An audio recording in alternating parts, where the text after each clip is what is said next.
this is the Irish Extra, and lads, I'm disappointed, okay? I'm gutted. I really am, because last night I sat down to watch Benfica versus Real Madrid like you all did, and lads, we've been given this match 2 weeks ago or 3 weeks ago, and it was one of the greatest Champions League games of the modern era. Benfica 4, Real Madrid 2, with the Benfica goalkeeper coming up for a last gasp free kick and actually scoring. Like, how many times have we seen goalies come up in vain and they never even come close to getting their head on the ball? But this guy, Trubin, he nods it in, the winning goal to consign Real Madrid to the playoffs and to squeak Benfica a playoff spot, setting up this glamorous rematch. It was the single, probably the most dramatic and greatest moment of Jose Mourinho's career, certainly since it all went wrong 10 years ago after he left Chelsea, but probably the single best moment since Castille's last gasp equaliser at Old Trafford for Porto in 2004, when Mourinho went herring off down the touchline to, sort of introduce himself to the world. But last night, it gave us none of the drama from 2 weeks ago, not on the pitch, no. It gave us probably the most disgusting football chapter I've certainly seen live in the flesh for a long time. Because Vinicius Jr. scores a wonder goal, an absolute stupendous goal, rifling it in, curling it in from the corner of the box, and yeah, an absolute wonder goal. And then he goes off and he celebrates like a Brazilian, by the way, dancing at the corner flag. Cristiani, this little nugget. Now I know, innocent until proven guilty, but I don't care. Why on earth was he covering his mouth in his shirt when saying something to Vinicius Jr.? Like, not even Materazzi did that against Zidane back in 2006, and he was slagging his mum. Or no, what was it? He was saying it was his sister. He was having a go at Zidane's sister. Even he wasn't so much as a coward to hide what he was saying under his shirt. But this guy, clever little Cristiani, oh no, he'll say whatever he wants, and he'll get away with it because he's basically wearing a mask in full sight of everyone else. He knows the cameras can't lip read and pick up what he said. But Vinicius heard what he said, and Mbappe heard what he said, and what he said it 5 times apparently. Okay? I don't buy for a second that Cristiani is an innocent party in all this. I know I'm not going to accuse the man because I don't officially know, but lads, we know. I don't think Real Madrid players are looking for an excuse to abandon the game for 15 minutes. I don't think Vinicius Jr. wants to walk off and make a stand and sit by himself looking lonely in the stadium, in the dugout, for 10 minutes because he wants to play the victim.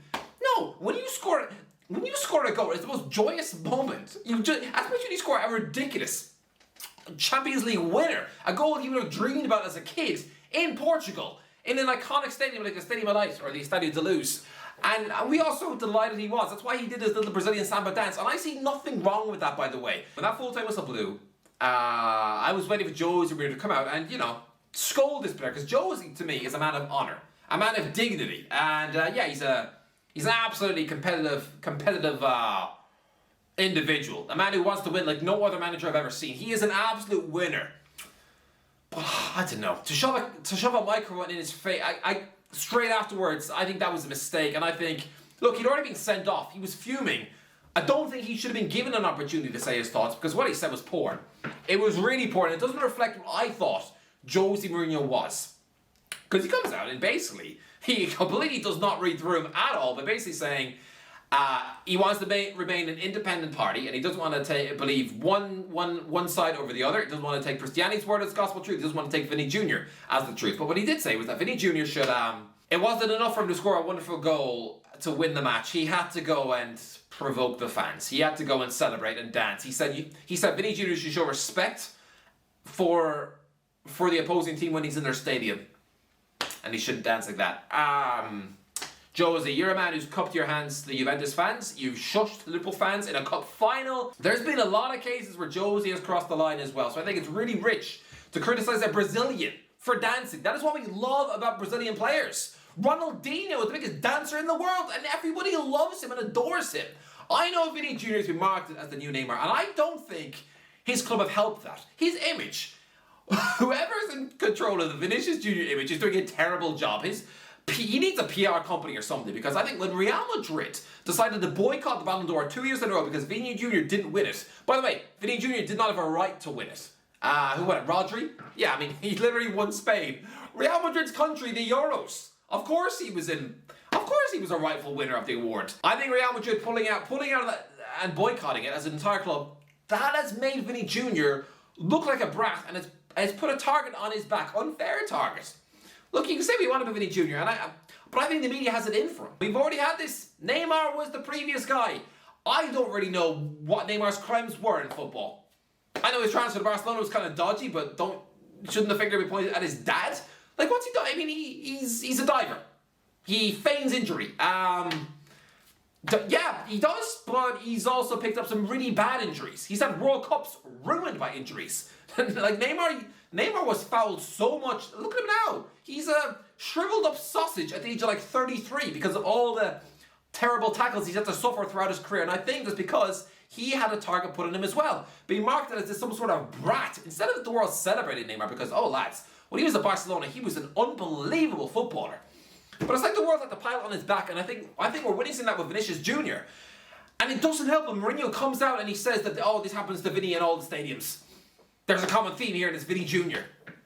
Yeah, so are you saying he's a boy crying wolf? Are you saying this isn't happening to him on a regular basis in Spain, and he's making this up to play the victim? Because that is the subtext I'm reading when Jose comes out with this nonsense. And I think I think Jose should be advised to go nowhere near that camera, because look, Mourinho is a born winner. He values winning over anything else, and he will die for his players. He's proven that throughout his career. When you're on Team Jose, he will fight for you, and the opposition is the enemy. So I think that sort of clouded his judgment, because all of last night, Vinicius Jr. was the enemy, just like every other footballer in blue. He could not be impartial. He couldn't. But when he's coming out and saying, oh, Benfica, this couldn't have happened to you because their best ever player is Eusebio. Yeah, Cristiani is 20 years old, from Argentina, probably doesn't know who Eusebio is. You know? I mean, he might have researched, maybe someone gave him a pamphlet as he was joining Benfica saying, oh, by the way, this is the club's GOAT. But other than that, like, he's a kid. He's a little boy who will have never seen Eusebio play, so I don't think you can bring that into it and say this kind of happened because Benfica as a club are not that. because Eusebio was an unbelievable footballer like 50 years ago. I'm gutted, okay? I wish Jose just refrained from the interview, okay? I am convinced he would have a different opinion and will come out and say actual rational things without having time to think about it. Because I don't think Jose is that way inclined at all, but I just think he has to make the opposition the enemy. That's the siege mentality he's created at every single club he's been at. I mean, maybe not Spurs, that was kind of just a waste of time, but like everything else, he's a winner. But it's just when he gets in that frame of mind, look, I'm gutted.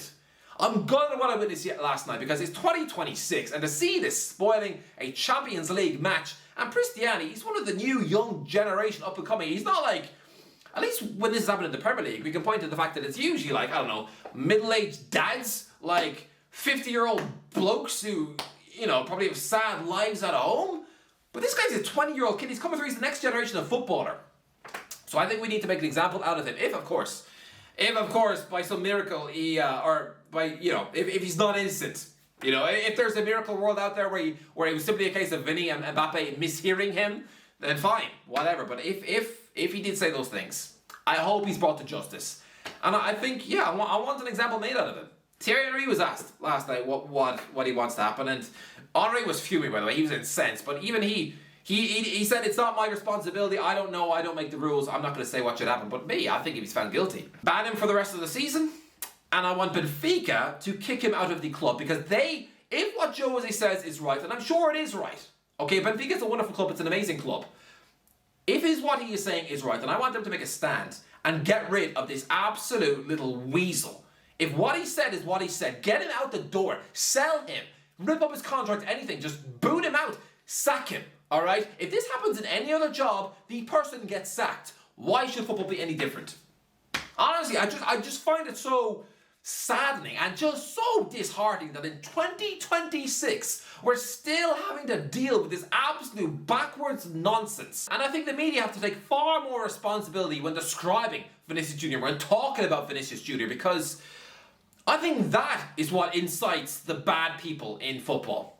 I think that is what's wrong. I don't know. I mean, if you paint Vinicius as this sort of evil villain of the sport, then yes, the horrible people out there who are that way inclined are going to go to those levels. because they have been told Vinicius is the bad guy. Just like when we're kids and we're watching Disney films and we're shown, oh yeah, by the way, Hades off Hercules, he's the bad guy, or I don't know, the big fat thing off The Little Mermaid. Like, we are told in life who are the villains, who are the ones to hate, and I think the media needs to take more responsibility, especially I was going to say Spanish media, but all media. I've seen it in England. I've seen most people, when you speak to them about Vinicius Jr., they hate him. And yes, he has to take some responsibility for that in some of his actions, like when he dives or whatever. But to think that celebrating a goal now, we're at a stage now where celebrating a goal provokes other professionals on the pitch who already don't like him because they've been told by the media not to like him. It gives them free reign to say what they want to him as long as they hide under a shirt like a coward. I've seen this before. I thought English football moved forward from this from a few years ago because Raheem Sterling called out how, and made people see how the media have been treating him when he was at Man City and Liverpool. The way they spoke about him, the way they were criticizing if he would buy expensive things, or then if he got budget flights on Ryanair, then he's trying to mock the poor or something. Like, it's just the way they described him was a complete lack of responsibility, and they were just sort of picking on him. And I think we all know why they were picking on him. Or that's the subtext Raheem was getting at. And guess what? A few years later, oh yeah, when he's at Stamford Bridge as a Man City player, yeah, he gets exactly the same treatment that Vinicius Jr. was given last night. Except that was from a fan in the crowd as opposed to an actual player on the pitch. I just think it's really sad. And I think the stuff from Jose was, I think he should have been saved from himself. But I'll be honest, I love Jose. I've admired him my whole life. I still think he's an absolute football legend. But last night was the first time in my whole life I found myself really let down by a Jose interview. That's the first time. It's the first time. Most other interviews, I'm always agreeing with him. Like the football heritage stuff, the spiky interviews when he was at Chelsea, even at Spurs, in the documentary, the chats with Dele Alli and Danny Rose. I've always been Team Jose, but last night, I was not, and I just think it was a poor message to send out there, and it plays into the victim bashing, the Vinny bashing, the trying to make out Vinicius Jr. as if everything is his fault. And yeah, I love Jose, but I just had to come on camera and just say that, yeah, it was just, what he said last night was really, really disappointing and sad. And I hope this absolute little weasel, if found guilty, has the book thrown at him and is kicked out of Benfica.